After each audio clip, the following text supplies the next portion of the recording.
iri zuba mubona twota buri munsi hari abantu bifuza kuribona bakaribura akifuza gusohoka hanze ngo nawe yumva ko akazuba kamera bikamunanira kubera ko yabuze akagare ko gusohokamo.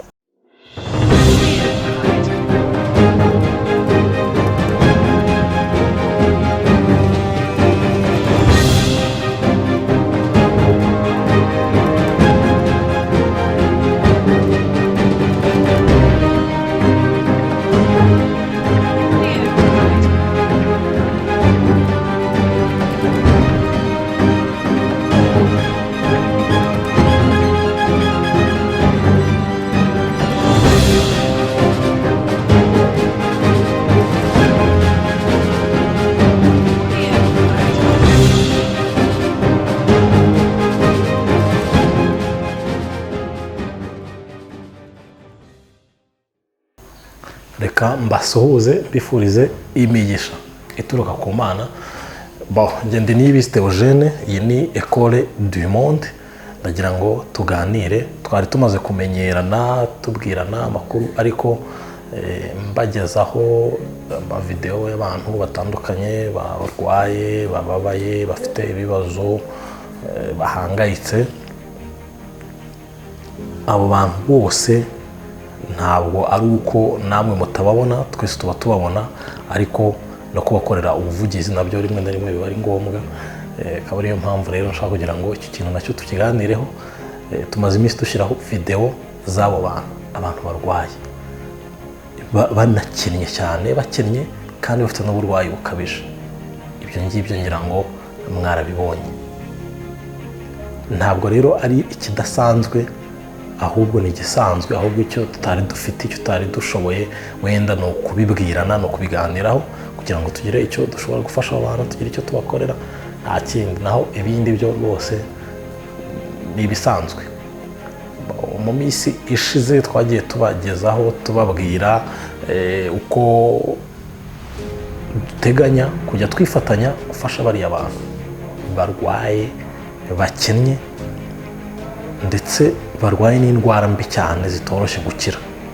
Ibyo ngibyo twabivuzeho, hari n'abo mwabonye kuri yicano, ariko ndagira ngo tubivuganeho mu buryo burambuye, turebere hamwe gahunda dufite n'icyo tugiye gukora muri iyi minsi. Icyo tugiye gukora ni ukugira ngo duhugurane. Bariya abantu nk'uko tubabona ni abantu bacu, ni abakene bacu, ni imbabare zacu. Uko byagenda kose nabo bakeneye kubaho, nabo bakeneye ibyishimo, bakeneye guseka nk'uko natwe duseka. Ni ukuvuga ngo nabo mbese bakeneye ubuzima bwiza, nubwo wenda byanze byananiranye, ariko birashoboka natwe tugize icyo dukora. Nta kindi, icyo gukora si ikintu kigoye. Mu by'ukuri icyo twakoraga cyangwa se icyo twashishikarizanyaga cyangwa icyo dushishikarizanya uyu munsi ni uko niba hari uko umeze, niba hari uko ushoboye gake, ushobora gufasha mugenzi wawe ubabaye. Bariya abantu bakennye, bakubiswe, ubuzima bwahagaze, ushobora kugira icyo ukora. Ntabwo ari kidasanzwe. Njye nigeze kuvuga nti bariya abantu igiceri cy'ijana cyonyine gishobora gukora ikintu gikomeye, gishobora guhindura ubuzima bwabo. Igiceri cy'ijana gishobora gutuma yishima, kandi mu by'ukuri iyo urebye igiceri cy'ijana nta bintu bidasanzwe cyagura. Igiceri cy'ijana kigura bombo. Uriya muntu agakeneye bombo, ariko hari igihe abona iryo jana ukabona arishimye. Iryo jana rishobora kuba ryagura sinzi icyo ryagura, ariko ubwo nshaka kuvuga ni uko akeneye ibyishimo uko biri kose. Abo bantu rero barahari benshi, turabasura tukababereka, ariko iyo nshaka no kugira ngo dufatanye nko kunda kubivuga, turebe ni igiki twakorera bariya abantu kugira ngo nabo bagire umunezero, byibuze nushaka uwa kanya gato, ariko nawe wumva ko kwishima bimera. Icyo twakora uko tubigenza, twishyize hamwe, twegeranya akantu gato cyane, ariko tukakegeranya buri kwezi. Ntabwo twegeranya ibintu byinshi. Uriya muntu aba akeneye ka kawunga, ashobora kurya agatsima cyangwa ashobora kunywa agakoma. Uriya muntu aba akeneye agaceri kugira ngo wenda nawe uwo mugoroba arebe ko ubuzima bwagaruka. Ni ibyo ngibyo, ariko ntabwo yapfa kubibona tutabigizemo uruhare. uruhare rwacu rero nta rundi ni ugufasha abo bantu, uruhare rwacu nta rundi ni ukureba niba hari icyo twabamarira. Icyo twabamarira rero utumva ko ari ukugondozanya, ahubwo ni uko turamutse twishyize hamwe mu bushobozi buke dufite, utwo duke dutanzwe na benshi dushobora kuvamo ikintu kinini. Niba bavuga ngo l'union fait la force, nicyo bisobanuye.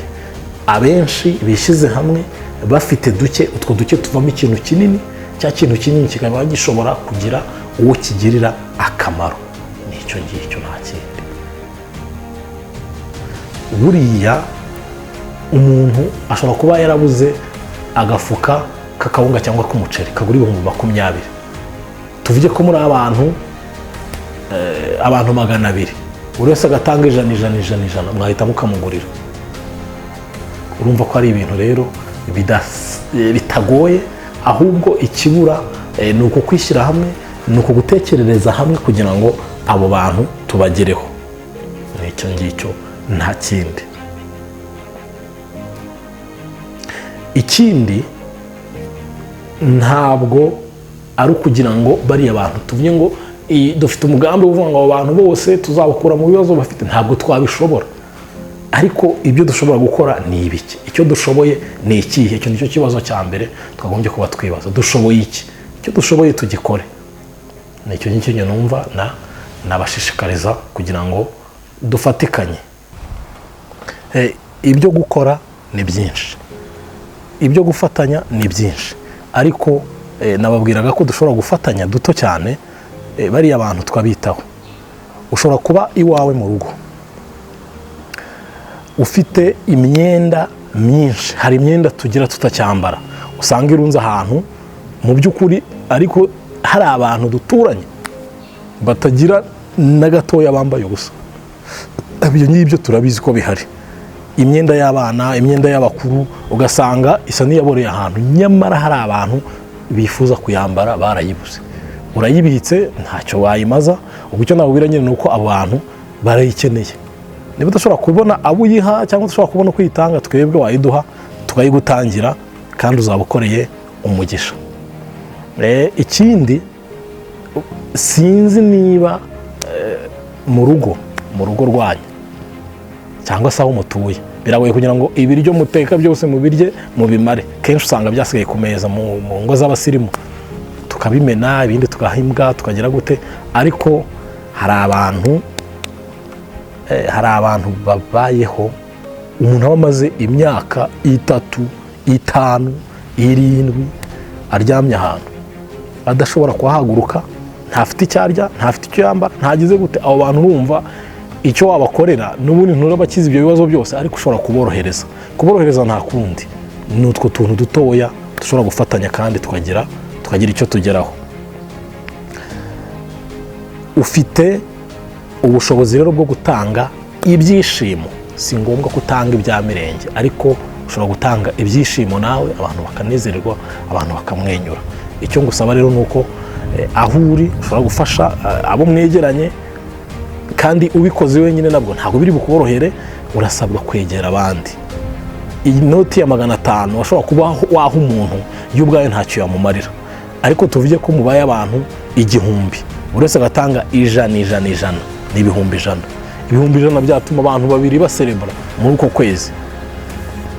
Ibyo rero ni ikintu gikomeye cyo gutekerezaho. Tuvuge ko mubaye abantu 5,000, buri wese yatanze amafaranga 100, igiceri cy'ijana, automatically murabona ko bihise 500 ko muba benshi kandi ari igiceri cy'ijana kimwe. None se niba mutanga 500, urumva ko byaba byinshi, kandi hari benshi mwafasha, hari benshi mwatera kunezererwa, hari benshi mwatuma bongera kugarura ibyishimo. Bariya abantu ni abacu, nubwo ari abakene, ariko mumenye ko ari abacu. Mumenye ko ari twe dufite inshingano yo kubitaho, kuba bari iruhande rwacu tubabona.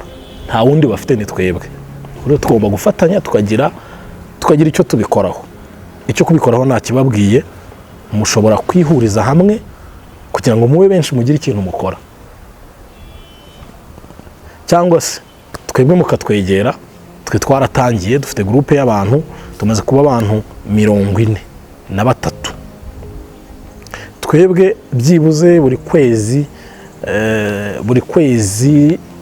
buri wese yigomwa byibuze 1,000. Ubwo ndavuga ngo niyo make 1,000, ariko hejuru yayo nayo ababishoboye barayatanga. Buri kwezi tuba dufite umukene twidentifie tuzi tuzasura tukagira ikintu tumugenera. Niba wenda ashobora kuba adashobora kuva mu nzu, hari umuntu we yaradashobora kuva mu nzu ariko bamuteretse mu kagare bakamusunikamo n'abakota akazuba.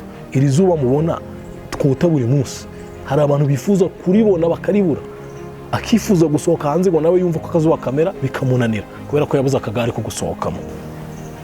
Nyamara akagare se kaguza ngahe? Ubwo icyo nshaka kuba rero nayo makuru, mushobora kutujoininga, mushobora kwifatanya natwe tugafatanya tugafasha abo bantu uko dushoboye, cyangwa se nawe ahuri ushobora gukora iyo groupe. Twebwe twiyise inshuti z'abakene, ariko nibwo tugitangira, ntaho turagera, gusa turamutse tubikoze turi benshi nziko byagira akamaro. Reka turebe noneho muri iki gihe, muri iki gihe cya muri coronavirus ukuntu ibintu bimeze. Hari umuntu wacaga inshuro, ubu ntibishoboka.